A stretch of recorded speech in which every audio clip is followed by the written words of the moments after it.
বেচারা ইউনূস না পারলেও জাতিসংঘের মহাসচিব হতে, না পারলেও বাংলাদেশের রাষ্ট্রপতি হতে, তাহলে কি কিছুই পাবে না? আমাদের প্রধানমন্ত্রী তারেক রহমান মানুষ খারাপ হলেও লোকটা কিন্তু ভালো। তিনি ডক্টর ইউনূসের জন্য একটা সান্ত্বনা পুরস্কারের ব্যবস্থা করেছেন।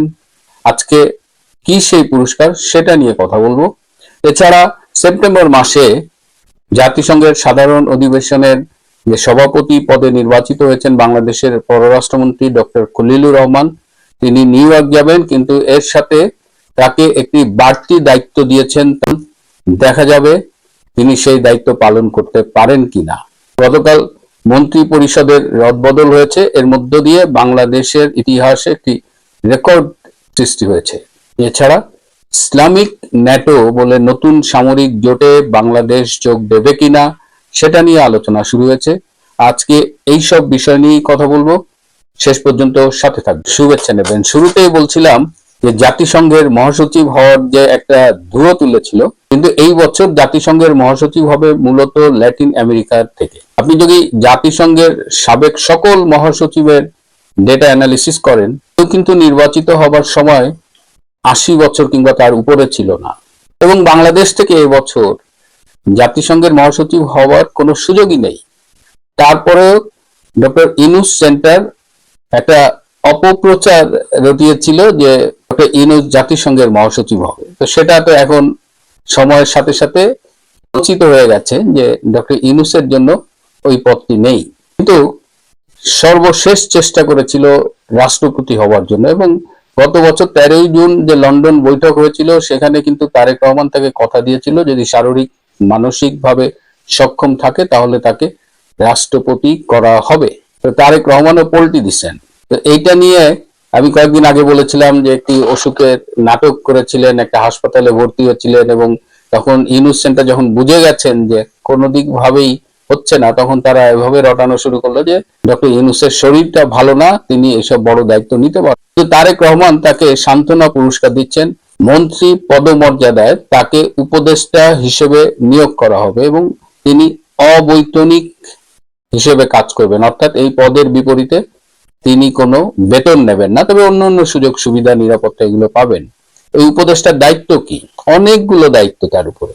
একটা হলো বাংলাদেশের ফরেন পলিসি রিলেটেড কাজ কারবার করা, আর একটা হলো যে বাংলাদেশে বিনিয়োগ বৃদ্ধি করার ব্যাপারে তিনি চেষ্টা করবেন, বিদেশ থেকে তিনি বাংলাদেশে বিনিয়োগ আনবেন।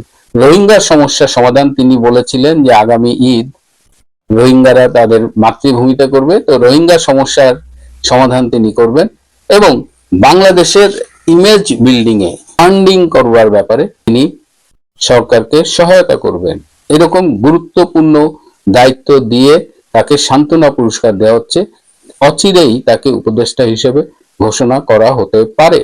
এখন আসুন একটু তার পারফরমেন্স দেখে। 17 মাসে যখন তিনি দায়িত্বে ছিলেন, বিদেশি বিনিয়োগ আনবেন বলে তিনি একটি সম্মেলন করেছিলেন এবং সেই সম্মেলনের একটি ছোট্ট ভিডিও বেরিয়েছিল। তাতে দেখা যাচ্ছে যে বড় বড় সেই বিল গেটস থেকে শুরু করে সবাই বাংলাদেশে ঝাঁপায় পড়তেছে, তারা বিনিয়োগ করবে। এবং তখন বলা হয়েছিল যে বাংলাদেশে এইসব বড় বড় যে ইনভেস্টার আছে, পৃথিবীর অন্যতম ধনী যারা, তাদের কোম্পানির অফিস হবে ঢাকায়। তো এরকম করে আমাদের যে প্যারাসুট বয় আছে আশিক চৌধুরী, সে আবার চরম ভালো নাকি প্রেজেন্টেশন দেয় শুনেছি। তো সে প্রেজেন্টেশন দিয়েছে। সেই নিয়োগের সম্মেলনে কিন্তু বড় কোনো ধনী তো আসেই নাই, একদম মানে নাম গোত্রহীন কিছু লোক দিয়ে তিনি একটি সম্মেলন করেছিলেন এবং তার 17 মাসে ফরেন ইনভেস্টমেন্ট অ্যাট্রাক্ট করার রেকর্ড কিন্তু খুবই খারাপ। তো সেই লোক এখন তারেক রহমানের হয়ে বিদেশি বিনিয়োগ আনবেন। রোহিঙ্গাদের কথা তো বললামই, রোহিঙ্গা সমস্যার সমাধানে হাতি ঘোড়া গেল তল, ইউনূস বলে কত জল।